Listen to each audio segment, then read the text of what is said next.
हरे कृष्ण। हर साल पितृपक्ष की शुरुआत भाद्रपद मास की पूर्णिमा से लेकर अश्विन मास की अमावस्या तक रहता है। पितृपक्ष में पूर्वजों की शांति के लिए तर्पण किया जाता है। इस दौरान पितृ धरती पर आके अपने परिजनों से मिलते हैं। ऐसे में ऐसा कोई काम नहीं करना चाहिए जिससे वो नाराज हो जाए। अगर पितर नाराज हो तो इसे पितृदोष कहा जाता है और इसके लक्षण है वंश में बाधा, विवाह या संतान सुख में समस्या, कार्यों में बाधा और असफलता, बार बार दुर्घटनाओं का होना, घर में अशांति और आर्थिक तंगी, घर में पीपल का पौधा उगना, तुलसी का सूखना या सपने में पितरों का रोते हुए दिखना, ये सारे संकेत पितृदोष के होते हैं। इस वीडियो में हम आपको बताएंगे कि इन 15 दिनों में आप कौन से काम भूलकर भी ना करें। सबसे पहले हम जानते हैं इस वर्ष पितृपक्ष कब से शुरू हो रहा है। पितृपक्ष की शुरुआत इस वर्ष 7 सितंबर पूर्णिमा से होगी और 21 सितंबर को सर्वपितृ अमावस्या के साथ इसका समापन हो जाएगा। अगर आप भी अपने पितरों का आशीर्वाद चाहते हैं तो इन बातों का ध्यान जरूर रखें और वीडियो अच्छा लगे तो इसे लाइक करें, शेयर करें और चैनल को सब्सक्राइब जरूर करें। चलिए अब हम बात करते हैं किन कामों को भूलकर भी ना करें। सबसे पहले नए घर का निर्माण शुरू ना करें। पितृपक्ष के दौरान माना जाता है कि नए घर का निर्माण कार्य शुरू नहीं करना चाहिए। ऐसा करने से पितृ नाराज हो जाते हैं जिससे नकारात्मक ऊर्जा फैलती है। दूसरा, मांगलिक कार्य ना करें। पितृपक्ष के दौरान विशेष ध्यान रखें कि किसी भी तरह का मांगलिक कार्य शुरू ना करें। मुंडन, सगाई, जनेऊ, गृह प्रवेश इत्यादि कार्यों से दूर ही रहना चाहिए।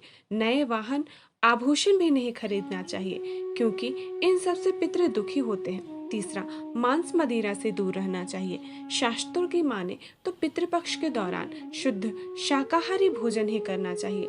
मदिरा या मांसाहार के सेवन से दूर ही रहना चाहिए। ऐसा करने से पितृ नाराज हो सकते हैं जिसका घर पर बहुत गलत असर पड़ता है।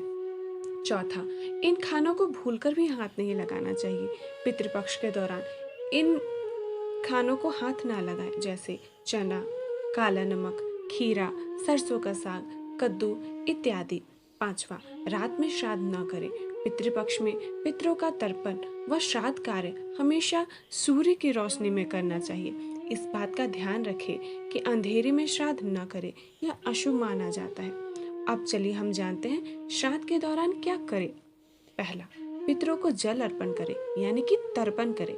पितृपक्ष के दौरान प्रतिदिन स्नान और ध्यान के बाद दक्षिण दिशा की ओर मुख करके पितरों को जल का अर्घ दे।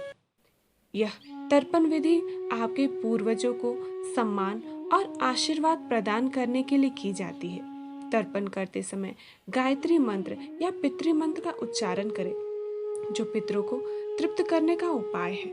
दूसरा, पितरों को भोजन अर्पण। पितृपक्ष में पूर्वजों को भोजन अर्पण करना महत्वपूर्ण है। यह भोजन उन्हें श्रद्धांजलि देने का तरीका है। आप विशेष रूप से श्राद्ध के दिन पितरों के लिए भोजन बनाकर अर्पित करें। यह भोजन साधारण, सात्विक और शुद्ध होना चाहिए जिसे बिना लहसुन प्याज के तैयार किया जाए। तीसरा, ब्रह्मचर्य का पालन। पितृपक्ष के दौरान ब्रह्मचर्य का पालन करने का विशेष महत्व है। ब्रह्मचर्य से मनुष्य का आचरण शुद्ध होता है। इस समय संयमित जीवन और पवित्र विचारों का पालन करना चाहिए। चौथा, जरूरतमंदों की सेवा और दान करना। पितृपक्ष के दौरान अन्न, जल और धन का दान करने से पितरों को संतोष प्राप्त होता है। आपकी आर्थिक स्थिति भी सुधार की ओर अग्रसर होती है। जरूरतमंदों की सेवा और उन्हें भोजन या वस्त्र दान करने से पितृ बहुत ही प्रसन्न होते हैं। यह पितृपक्ष में बहुत महत्वपूर्ण माना जाता है। पांचवा, पशु पक्षियों को भोजन दान करना चाहिए।